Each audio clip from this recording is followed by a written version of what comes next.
ഇറ്റലിയിലെ ഫിഷ്യാന എന്ന് പറഞ്ഞൊരു മലയോര ഗ്രാമത്തിലെ ഒരു സെമിത്തേരിയിലേക്കാണ് കേട്ടോ ഞാനും എൻ്റെ സുഹൃത്തും കൂടി പോണേ. ഞങ്ങൾ കുറച്ച് നാളായി ഇങ്ങോട്ട് വരണം എന്ന് വിചാരിക്കുന്നത്, ഇതുവരെ നടന്നിരുന്നില്ല.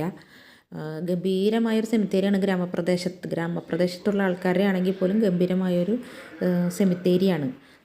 മുമ്പ് ഞാനിവിടെ ഇറ്റാലിയൻസിൻ്റെ കൂടെ വന്നിട്ടുണ്ട് 1-2 വട്ടം. ആ സൈഡിൽ കാണുന്ന ചെറിയ കെട്ടിടം പോലുള്ള സംഭവങ്ങളുണ്ടല്ലോ, അതൊക്കെ ഓരോ ഫാമിലിയുടെ ഇവിടെ ഓരോ ഫാമിലിക്ക് സെപ്പറേറ്റ് ആയിട്ടുള്ള ശവകുടീരങ്ങളാണ്. അതിനകത്താണ് അവരുടെ ഫാമിലിയിൽ മരിക്കുന്നവരെയൊക്കെ അവരെ അടക്കണത്.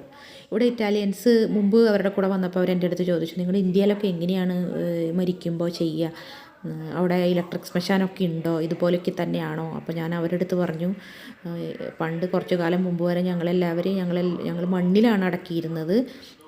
ഇപ്പോഴാണ് ഈ ചുമരിലുള്ള സംഭവം ഉണ്ടല്ലോ, ഈ ചുമരിനകത്തുള്ള കല്ലറകളൊക്കെ ഇപ്പോൾ നമ്മുടെ ഇവിടുത്തെ പള്ളികളിലൊക്കെ ഉണ്ടല്ലോ, അതുപോലെ ഇവിടെയും ഞാൻ കണ്ടിരുന്നു. അപ്പോൾ അത്